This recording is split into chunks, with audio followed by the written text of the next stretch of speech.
दो दिल जुदा हो गए। आज प्रिया बहुत खुश थी। आज प्रिया के घर में एक पूजा रखी गई थी जिसमें उसकी सब सहेलियां आने वाली थी।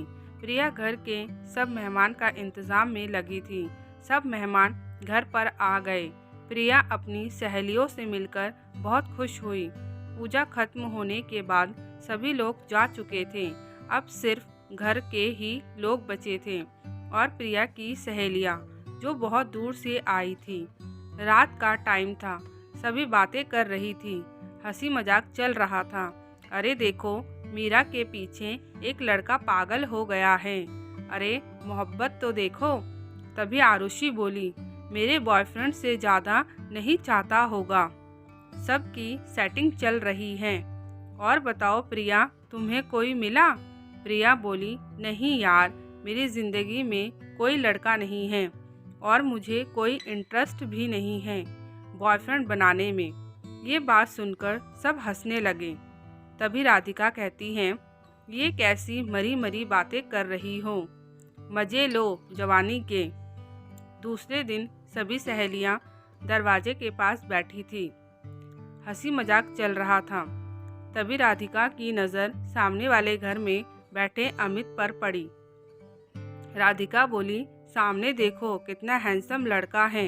प्रिया की सहेलियां मजाक मजाक में अमित को लाइन देने लगी। उसको देखकर हंसती बोलती। अमित भी उन लोगों से बोलता। प्रिया की सहेलियां सेब जो खा रही थी, वह लोग अमित को भी सेब फेंक कर मारा। एक हफ्ता ऐसे ही गुजर गया। अब प्रिया की सभी सहेलियां अपने घर चली गई। अब प्रिया अपने दरवाजे पे जाती या अपने रूम में रहती तो अमित उसको देखकर मुस्कुराता। प्रिया और अमित पहले एक दूसरे को कभी नहीं देखते थे, पर प्रिया की सहेलियों की हंसी मजाक के चक्कर में प्रिया और अमित का ध्यान एक दूसरे के ऊपर गया। प्रिया एक बहुत ही खूबसूरत लड़की है जिसकी बड़ी बड़ी आंखें, गोरा चेहरा और घुटनों तक बाल। उसको देखने वाले देखते ही रह जाते थे। प्रिया को अमित बहुत अच्छा लगने लगा। अमित और प्रिया दोनों एक दूसरे को देखते ही रहते थे। प्रिया भी सिर्फ अपने हॉल में ही रहती जिससे वह अमित को देख सके। एक दूसरे को देखते देखते 15 दिन गुजर गया। प्रिया का नंबर अमित के पास नहीं था। अमित ने प्रिया को इशारा किया कि कल दोपहर में 12 बजे बाहर मिलो चौराहे के पास। प्रिया हाँ कर देती है। आज प्रिया बहुत खुश थी कि वह अमित से मिलने जा रही है। प्रिया खूब अच्छे से तैयार होकर निकली। आज उसके मन में अलग अलग भावना थी। घबराहट भी हो रही थी और खुश भी। प्रिया अपने घर के पास वाले चौराहे के पास जाती है और अमित को ढूंढने लगती है। अमित बाइक पर बैठा था और वह भी प्रिया को ढूंढ रहा था। प्रिया सोच रही थी कि आज अमित बहुत ही अच्छा लग रहा है, कुछ ज़्यादा ही अच्छे से तैयार हुआ है। तभी अमित प्रिया को इशारा करता है, मेरे पीछे आओ। अमित धीरे धीरे बाइक थोड़ा अकेले में ले गया, जहाँ दोनों का कोई जान पहचान वाला ना हो। वहाँ प्रिया बैठ गई। उसके बाद दोनों चल दिए।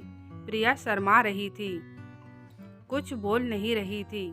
अमित ने प्रिया को कहा, कुछ बोलोगी नहीं तो मुझे ऐसा लगेगा जैसे मैं तुम्हें ज़बरदस्ती लाया हूँ। ये कहकर दोनों हंसने लगे। अमित प्रिया को एक पार्क में ले गया जहाँ सिर्फ कपल रहते हैं, ताकि कोई पहचान ना पाए और साथ में बैठकर बात कर पाए। अमित प्रिया को प्रपोज कर देता है, मैं तुमसे बहुत प्यार करता हूँ, क्या तुम मुझसे प्यार करती हो? मैं तो तुम्हारे लिए पागल हूँ। प्रिया कहती है, मैं भी तुमसे बहुत प्यार करती हूँ। आपको पता है, मेरा अब किसी काम में दिल नहीं लगता है। मन करता है बस आपको ही देखती रहूं। अमित और प्रिया एक दूसरे के गले लग जाते हैं। अमित प्रिया के लिए फ़ोन लाया था। प्रिया लेने से मना करती है, पर अमित बोलता है, रख लो, तुमसे बात कैसे करूँगा, और अब नहीं रह सकता तुमसे बात किए बिना। 2 घंटे साथ रहने के बाद प्रिया बोलती हैं, कितना टाइम हो गया, अब मैं चलती हूँ। अमित प्रिया से कहता है, अब कब मिलोगी? प्रिया कहती है, मेरे घर वाले मुझे बाहर नहीं निकलने देते, बहुत मुश्किल से आज निकली हूँ। अमित, कोई बात नहीं, घर पर ही इस चांद से चेहरे का दीदार कर लूँगा। प्रिया शर्मा जाती हैं। प्रिया और अमित दोनों अपने अपने घर चले जाते हैं। प्रिया थोड़ी देर आराम करके अमित का दिया हुआ फ़ोन चार्ज पर लगाती हैं। जैसे ही फ़ोन ऑन करती हैं, अमित का कॉल आ जाता है। अमित प्रिया से कहता है, आज आपको मुझसे मिलकर कैसा लगा? प्रिया कहती है, बस ये समझ लीजिए स्वर्ग मिल गया हमें। प्रिया और अमित में खूब बातें होती। प्रिया अब घर में ही सजने संवरने लगी। प्रिया एक दिन अमित से कहती है, क्या तुम मुझसे शादी करोगे? अमित बोलता है, हाँ, मैं तुमसे सच्चा प्यार करता हूँ, टाइम पास नहीं कर रहा हूँ, मैं जल्दी ही अपने घर में बात करूँगा। प्रिया कहती है, अभी बात मत करना, कुछ टाइम बात करना। 1 साल दोनों का प्यार गुजर गया।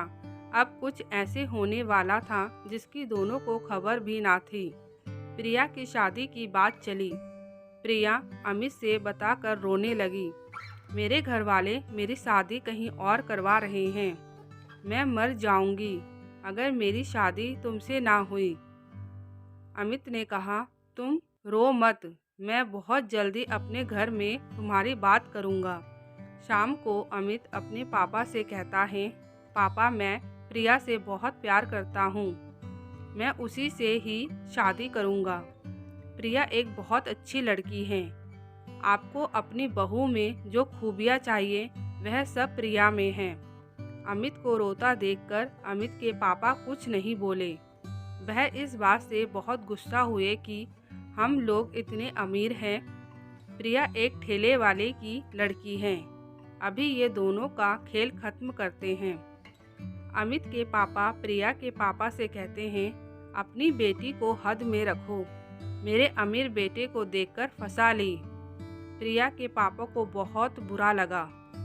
प्रिया के पापा कहते हैं, आज के बाद ऐसा नहीं होगा, मैं अभी उसको बताता हूँ।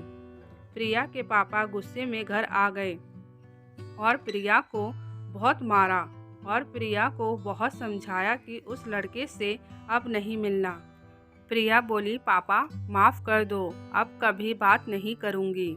अमित प्रिया को जब फ़ोन करता, प्रिया का फ़ोन बंद रहता। अमित परेशान हो जाता है।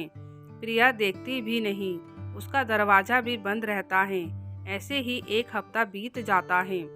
एक दिन प्रिया अमित को फ़ोन करती है। प्रिया कहती है, तुम्हारे पापा ने मेरे पापा को बहुत उल्टा सीधा बोला, मेरे पापा ने मुझे बहुत मारा, मेरे पापा मेरी शादी कहीं और कर रहे हैं, अब मैं तुमसे कभी नहीं मिलूँगी, मुझे भूल जाओ, हम दोनों का प्यार बस यहीं तक ही था, भूल जाओ मुझे।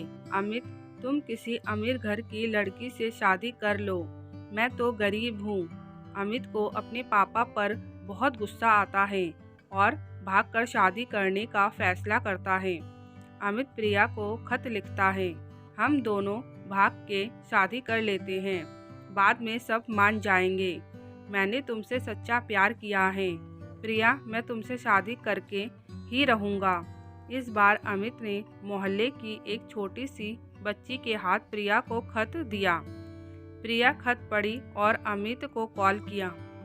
अमित कहता है, ये सब क्या हो गया, हम कोर्ट मैरिज कर लेते हैं, मैं तुम्हें धोखा नहीं दे सकता। प्रिया कहती है, जब तुम्हारे घर वाले नहीं मान रहे हैं तो शादी के बाद क्या इज्जत रह जाएगी मेरी, तुम्हारे घर वाले जब मान जाए तब ही कॉल करना। मुझे भी अपनी और अपने घर वालों की इज्जत प्यारी है। अमित के पापा ने अपने ऑफिस की जिम्मेदारी अमित के ऊपर डाल दिया ताकि वह बिजी हो जाए। और प्रिया को भूल जाएं। अमित का दिल ऑफिस में नहीं लगता था। वह काम छोड़कर आ जाता था प्रिया को देखने। अमित ने बहुत कोशिश की पर अमित के घर वाले नहीं माने। प्रिया का रिश्ता फिक्स हो गया। प्रिया इस शादी से खुश नहीं थी। उसका होने वाला पति अमित की तरह सुंदर भी नहीं था। आज प्रिया की शादी थी। अमित को ऐसा लग रहा था जैसे वो अपनी जान दे दे। कैसे देखेगा अपनी प्रिया को किसी और के साथ। शादी में प्रिया बिल्कुल भी खुश ना थी और वह अमित से जुदा होने के लिए बहुत रो रही थी। प्रिया की शादी हो गई। शादी के बाद प्रिया खुश नहीं रहती तो प्रिया का पति इसकी वजह पूछता, क्या तुम इस शादी से खुश नहीं हो? पर प्रिया झूठ बोल देती, मेरी तबीयत खराब है या मूड सही नहीं है। प्रिया का पति प्रिया का बहुत ख्याल रखता। प्रिया का पति प्रिया से बहुत प्यार करता था। प्रिया का पति प्रिया का हर शौक पूरा करता, उसकी केयर करता, उसको घुमाने ले जाता। अब प्रिया भी धीरे धीरे अपने पति के साथ खुश रहने लगी। प्रिया भी अपने पति का ख्याल रखने लगी और अपनी लाइफ में बिजी हो गई। प्रिया अपने सास ससुर का भी बहुत रिस्पेक्ट करती। अमित की शादी एक खूबसूरत और अमीर लड़की से हो गई। शादी के 2 महीने बाद ही अमित की पत्नी पूरे घर को परेशान करती, सबसे लड़ाई करती। अपने सास ससुर का बिल्कुल भी रिस्पेक्ट नहीं करती थी। जब कोई कुछ अमित से कहते तो अमित यही कहता था, आपके पसंद से ही शादी किया है, अब मैं कुछ नहीं कर सकता। मैंने इतनी अच्छी लड़की अपने लिए पसंद किया था, उस लड़की से अगर मेरी शादी करवा देते तो आप लोगों को अपने माता पिता जैसा प्यार देती, लेकिन आप लोगों को उसकी गरीबी दिख रही थी और उसको आप लोगों ने मेरे से जुदा कर दिया। अब आप लोग मेरे से कोई उम्मीद मत करना।